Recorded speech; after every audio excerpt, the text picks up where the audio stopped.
नमस्ते, जय हिंद, जय भारत। तो जैसा कि आप लोगों को पता है कि हाल फिलहाल में उत्तर प्रदेश शिक्षक सेवा चयन आयोग द्वारा 24 जनवरी को ये विज्ञप्ति निकाली गई थी, जो कि सीधे सीधे घोषणा थी कि भाई आने वाले मई और जून का महीना बहुत ही महत्वपूर्ण होने वाला है। जो आने वाले भविष्य में उत्तर प्रदेश में शिक्षक विभाग में नौकरी करना चाहते हैं, कक्षा 6 से लेकर 12 तक की अगर आप टीचर बनना चाहते हैं, तो जैसा कि आप लोगों को पता है कि इस विज्ञप्ति के अनुसार ये कहा गया है कि टीजीटी टीचर और पीजीटी टीचर के लिए जो वैकेंसीज निकली है, जिनका कि एग्जाम मई में और जून में होना है, तो आपको पता है कि कुल मिला के 4163 जो है पूरे पद निकाले गए हैं, दोनों पीजीटी और पीजीटी को मिला के। और इससे डिटेल वीडियो तो मैं बना के लेके आऊँगी, क्योंकि बच्चों के डाउट आ रहे हैं कि मैम जैसे मैंने बीकॉम किया है लेकिन मेरा जो बीएड है वो सोशल साइंस और इंग्लिश के लिए, तो क्या मैं इंग्लिश के टीचर के लिए अप्लाई कर पाऊंगी? तो इसी वीडियो में मैं थोड़ा सा डिटेल आपको बता दूंगी, लेकिन सेपरेट वीडियो बन के आएंगे जो कि आपको बताएगा कि टीजीटी टीचर के लिए कौन अप्लाई कर पाएगा और पीजीटी टीचर के लिए कौन अप्लाई कर पाएगा। फिलहाल आज के वीडियो में थोड़ा हम मार्किंग स्कीम समझ लेंगे, एग्जाम पैटर्न समझ लेंगे और समझ लेंगे कि कहाँ पे कितनी वैकेंसीज आने वाली है। तो चलिए फटाफट स्टार्ट करते हैं अपने आज का वीडियो। बाकी चैनल पे नए हैं तो सब्सक्राइब कर लीजिएगा। शिक्षा जगत की तमाम खबरों पढ़ने लिखने आगे बढ़ने के लिए आप हमारे चैनल को सब्सक्राइब करके जा सकते हैं। किसी को कोई डायरेक्ट करियर हेल्प चाहिए तो 399 रुपीज़ पे करके हमारे साथ अपॉइंटमेंट बुक कर सकते हैं। तो चलिए बच्चों स्टार्ट करते हैं अपना आज का वीडियो। तो देखो बच्चों, चाहे आप टीजीटी टीचर के लिए अप्लाई कर रहे हैं या पीजीटी के लिए, दोनों के लिए सबसे पहली कंडीशन यही है कि आपका रिटर्न टेस्ट आपका होने वाला है। लेकिन जो पीजीटी टीचर है उसमें जो सबसे एक चीज़ है वो है इंटरव्यू, ठीक है। तो इसमें आपका इंटरव्यू भी होने वाला है और नेगेटिव मार्किंग नहीं होगी। मोड ऑफ एग्जाम ऑफलाइन होगा, ऑनलाइन नहीं होगा। और इस वेबसाइट, ये जो आपकी वेबसाइट है, इस वेबसाइट पर जाके आप जो है अपना फॉर्म इत्यादि वगैरह भर सकते हैं। तो आपको पता ही है कुल मिला के 4163 वैकेंसीज आई है दोनों को मिला के। और 14-15 मई को आपका टीजीटी का पेपर होने वाला है और पीजीटी का 20 और 21 जून को, ठीक है। एग्जाम पैटर्न की अगर मैं बात करूं तो देखो, एग्जाम पैटर्न जैसा कि मैंने आपको बताया, इसमें टोटल जो क्वेश्चन है वो 125 क्वेश्चंस आएंगे। हालांकि जो फाइनल विज्ञप्ति है उसका भी हम चेक कर लेंगे, लेकिन जो अपडेटेड न्यूज़ अभी तक निकल के आ रही है वो यही है कि 125 क्वेश्चंस आपके टीजीटी के लिए आएंगे, 125 पीजीटी के लिए। 2 घंटे आपको इसमें पेपर के लिए सॉल्व करने के लिए दिए जाएंगे और 2 घंटे आपका पीजीटी के लिए। आपका जो टीजीटी का होगा वो 500 मार्क्स का होगा और पीजीटी का जो है वो 425 मार्क्स का। ऑब्जेक्टिव टाइप बेस्ड क्वेश्चन इसमें आपके पास होंगे, यानी कि बहुविकल्पीय प्रश्न, एक प्रश्न दिया जाएगा और 4 उसके जो विकल्प होंगे, जो सही होगा उस पर काला गोला आपने भर देना है। तो बेसिकली जो आपका क्वेश्चन आने वाला है वो general knowledge, English language, quantitative aptitude, concern subject मतलब कि भाई जिसमें भी आप टीचर बनना चाहते हैं, साइंस के टीचर बनना चाहते हैं, आर्ट्स के या लैंग्वेज के, इंग्लिश हिंदी, जो है वो आप फॉर्म को भरते समय उसमें डालेंगे, ठीक है। दूसरा आता है आपका इसमें जनरल नॉलेज, जो है आपका English language, quantitative aptitude and concern subject. तो इस सब्जेक्ट के लिए जो है आपने जो भी आपने भरा होगा, जिसमें पीजी किया है, मान लीजिए एमए हिंदी से किया, एमए इंग्लिश से किया, तो वो आप भरेंगे, तो उस हिसाब से आप अपना एग्जाम अटैम्प्ट कर पाएंगे। बाकी मार्किंग स्कीम की अगर मैं बात करूं तो मार्किंग स्कीम टीजीटी के लिए तो सीधा सीधा हिसाब आपको पता है 500 मार्क्स का है, लेकिन आपको पता है कि पीजीटी टीचर के लिए इंटरव्यू भी है।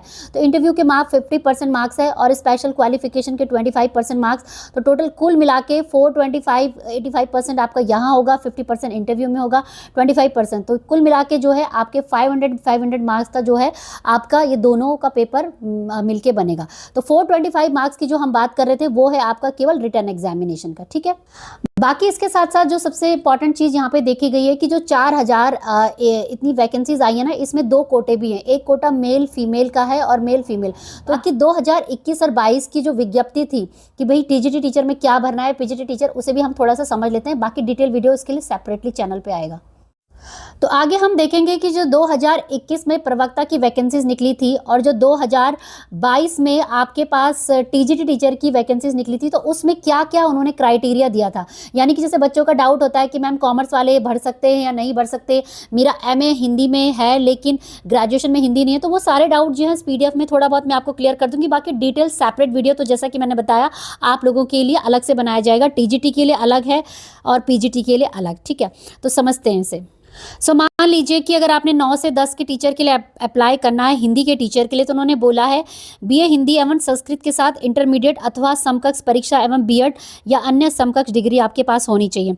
इसके साथ साथ बीए हिंदी एवं संस्कृत विषय के साथ अथवा समकक्ष परीक्षा बीएड या अन्य समकक्ष परीक्षा आपके पास हिंदी के लिए होनी चाहिए, ठीक है। बाकी बीएड आपको पता ही है, ये सब आपका होना चाहिए। उसी प्रकार से गणित के लिए दिया है, गृह विज्ञान के लिए। सबसे ज़्यादा जो डाउट आता है वो आता है सोशल साइंस के लिए। तो सोशल साइंस के लिए देखो उन्होंने लिखा है सामाजिक विज्ञान जिन बच्चों ने भरा है उन्होंने 2 विषयों के साथ बीए परिशिष्ट परीक्षण की होगी, जैसे कि इतिहास, राजनीतिक शास्त्र, भूगोल और अर्थशास्त्र, ठीक है। तो ये आपका किन्हीं 2, इन्होंने बोला किन्हीं 2 किया है। जैसे नॉर्मली होता है कि इतिहास या आपका भूगोल होना चाहिए, लेकिन इन दोनों में से, इन चारों में से अगर 2 भी है ना आपके, तो आपका जो है सोशल साइंस के लिए एलिजिबल होगा। तो इसी तरीके से हम पीजीटी टीचर के लिए भी देखेंगे। बाकी डिटेल वीडियो तो भाई अलग से सेपरेट से बनाऊंगी मैं, यहाँ पे कवर करना मुश्किल है।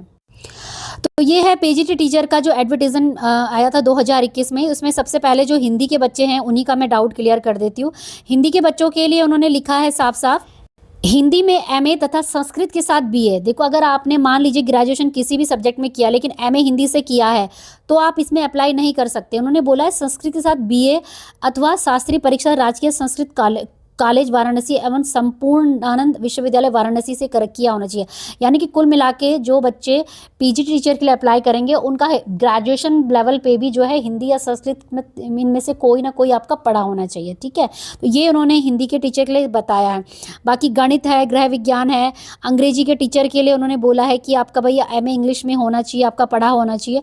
कला विज्ञान संस्कृत के लिए भी संस्कृत में एमए परिशिक्षण वरीयमान एवं राजकीय संस्कृत कॉलेज वाराणसी से जो है आपका क्वालिफिकेशन होना चाहिए। और बाकी वाणिज्य के लिए इन्होंने लिखा है कि एमकॉम होना चाहिए आपका, ठीक है। कृषि का अलग है, शारीरिक शिक्षा परीक्षा, संगीत। तो कुल मिला के ये है उनका डिटेल पीडीएफ जो कि 2021 और 22 में वैकेंसीज आई थी, ठीक है। तो आई होप कि शॉर्ट में समझने के लिए आपके लिए आसानी होगी कि क्या बेसिकली परीक्षा का प्रारूप होने वाला है। कुल मिला के जो है 4163 वैकेंसीज आने वाली है और टीजीटी के लिए 3539 वैकेंसीज है और 624 जो है वो पीजीटी के लिए। बाकी किस सब्जेक्ट के लिए कौन भर सकता है भाई, उसके लिए तो आप हमसे डायरेक्टली अपॉइंटमेंट भी बुक कर सकते हैं, जिसके 399 चार्जेस होते हैं और पे करके जो है आप पता कर सकते हैं। बाकी आप चाहे तो जो इनकी ऑफिशियल वेबसाइट है आप खुद भी जाके वहाँ पे चेक कर सकते हैं, अगर आपने डायरेक्टली पेमेंट के थ्रू डायरेक्टली नहीं हमसे हेल्प लेनी है, ठीक है। तो यही है बच्चों, बाकी जो भी अपडेटेड वीडियो आएगा इस विज्ञप्ति को लेके हम अपने चैनल के माध्यम से आप लोगों तक पहुंचा देंगे। और दोबारा बोल रही हूँ, टीजीटी टीचर के लिए क्या एलिजिबिलिटी है कंप्लीट इन्फो वो में आएगा और पीजीटी टीचर के लिए भी। तो बस बच्चों यही था आज का वीडियो और वीडियो देखने के लिए बहुत बहुत धन्यवाद। मिलेंगे मेरे कुछ नए अच्छे इंटरेस्टिंग वीडियो के साथ, तब तक के लिए जय हिंद जय भारत। धन्यवाद। सत्यमेव जयते। धन्यवाद। जय हिंद।